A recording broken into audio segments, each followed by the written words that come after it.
प्रधानाचार्य जी, सम्मानित अतिथिगण, श्रद्धेय गुरुजनों एवं यहाँ उपस्थित मेरी प्रिय बहनों, जैसा कि आप सभी को विदित है कि आज संपूर्ण भारतवर्ष हमारे देश भारत की स्वतंत्रता की 75वीं वर्षगांठ को आज़ादी के अमृत महोत्सव के रूप में बड़े ही उत्साह और हर्षोल्लास के साथ मना रहा है और आज़ादी के इस अमृत महोत्सव में अपना सहयोग प्रदान करने के लिए हम सभी स्वतंत्रता दिवस की इस शुभ तिथि पर विद्यालय प्रांगण में एकत्रित हुए हैं।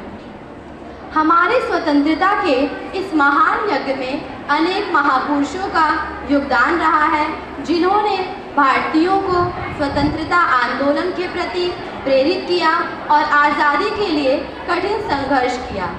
ऐसे में सर्वप्रथम चंद पंक्तियों के माध्यम से आज़ादी के उन महानायकों को हम सभी के मध्य मैं याद करना चाहूँगी। है नमन उनको कि जो देह को अमरत्व देकर, है नमन उनको कि जो देह को अमरत्व देकर इस धरा पर शौर्य की जीवित कहानी हो गए।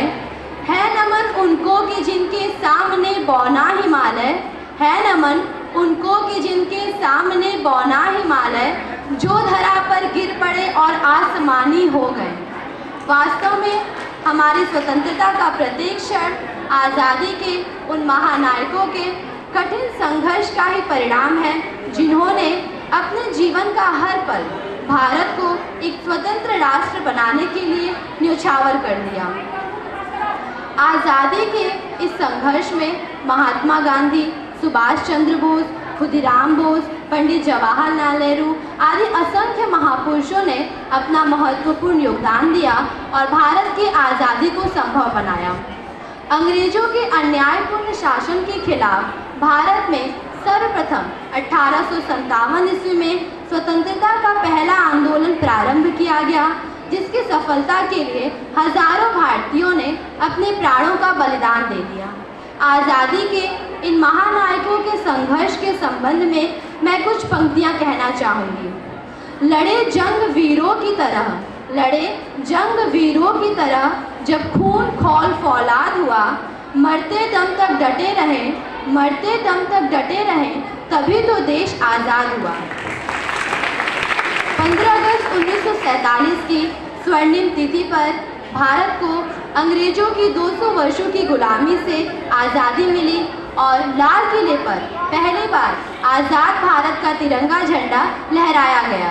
इसी परंपरा का पालन करते हुए प्रतिवर्ष 15 अगस्त को भारत के तत्कालीन प्रधानमंत्री जी द्वारा लाल किले की प्राचीर पर तिरंगा झंडा लहराया जाता है। आज स्वतंत्रता के 75 साल बाद भी भारत अपने विकास पथ पर तेजी से अग्रसर है। इन 75 सालों में भारत ने प्रत्येक क्षेत्र में उल्लेखनीय प्रगति की है, चाहे विज्ञान हो या उद्योग, अंतरिक्ष हो या प्रौद्योगिकी, व्यापार हो अथवा कृषि, हर क्षेत्र में भारत ने प्रगति की अद्भुत मिसाल कायम की है।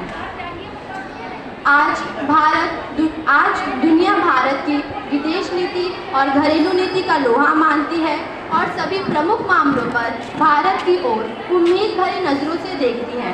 वर्तमान समय में भारत सकल घरेलू उत्पाद अर्थात जीडीपी में वृद्धि की सूची में चीन और अमेरिका को पीछे छोड़ते हुए शीर्ष पर स्थित है। हालांकि आज़ादी के समय हमारे महापुरुषों ने जिस भारत का स्वप्न देखा था, उसे पूरा करने में हम पूरी तरीके से सफल नहीं हुए। अशिक्षा, निर्धनता, बेरोजगारी, सांप्रदायिक सौहार्द, स्वास्थ्य प्रणाली, स्त्रियों की दशा आदि अनेक विषयों पर काम करके हमें अपने देश भारत को और भी मजबूत बनाना है और यह कर्तव्य किसी और का नहीं बल्कि हमारा और आपका ही है, क्योंकि हम युवा ही इस देश के उज्जवल भविष्य हैं। मातृभूमि के प्रति हम सभी का कर्तव्य है कि हम अपने अमूल्य आज़ादी की रक्षा करते हुए अपने महापुरुषों के जीवन मूल्यों का पालन करें और भारत को विकास के पथ पर ले जाने हेतु निरंतर कार्य करते रहें।